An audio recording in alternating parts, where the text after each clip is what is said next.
I am Muhammad Khalid Zubair Shad. I made this video for professionals. Where does your organization sit in the corporate life cycle and what should you expect next? Are you balancing entrepreneurialism with management disciplines effectively? There are generally accepted to be 10 stages in an organization's life cycle.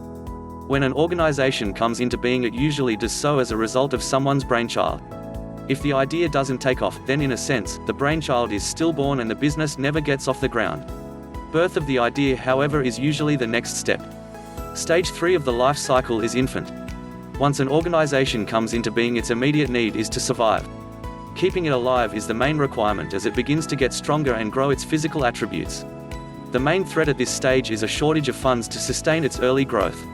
If the organization doesn't succeed at this stage, it becomes an infant mortality. As an organization survives infancy, it begins to see success. Classically, customer numbers increase, sales volumes grow, and so do costs. The organization begins to take on a personality of its own and with increasing self-confidence takes on bigger and bigger challenges.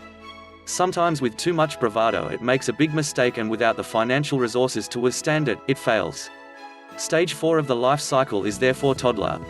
As a result of stage 4, organizations normally realize that there are dangers which they need to avoid, but that essentially they are growing and succeeding. Reproducing their success, growing and reinvesting in the business are the hallmarks of stage 5 of the life cycle, adolescent. Stages 1 to 5 of the life cycle, while fraught with obstacles and danger, are exciting years in an organization's growth. There is a common goal to succeed, enormous speed of response, mutual support, risk-taking, the celebration of success, informality, and a sense of shared experience and learning together which bond the organization's people. In an effort to maintain the winning formula and to avoid formality, there is usually a reluctance to accept the need for self-imposed controls. The checks, disciplines, systems, and structures that are now needed to protect the organization from overtrading are often overlooked. In order to continue to be successful, however, the organization now needs these as the size of its business and inherent risks require those running it to have more information to make decisions and judgments. The organization simply needs more management disciplines, but it has been unused to them. The move from stage 5, adolescent, to the next stage, prime, is the trickiest in an organization's life cycle. Entrepreneurialism must be kept and management disciplines adopted.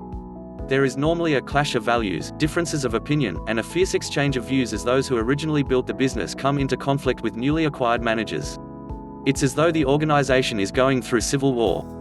To successfully achieve the right balances required at prime, there needs to be an acceptance of the need to grow and enable others to take on real responsibilities with an appropriate degree of freedom.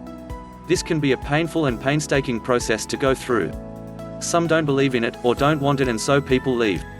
This is quite normal. Others then come in and take up the challenge to make the necessary changes. Having arrived at prime, it is vital to keep the organization there. At this stage, the organization needs to keep reinventing itself. To slip back is very dangerous, and to go over the top into more management control is even more dangerous. If the latter occurs, it isn't long before bureaucracy and an internal focus take over. Arrogance leads to a loss of customers, sales fall, profit margins decrease, and the best staff begin to leave. The organization is in early decline. Without a bold new vision, a changed strategy, and robust leadership, the organization progresses into terminal illness, at which point heavyweight management consultants are hired and their bill finishes off the organization. The message is clear: organizations must balance entrepreneurialism with a sound infrastructure and management disciplines to succeed. They will only succeed long-term if they keep reinventing themselves.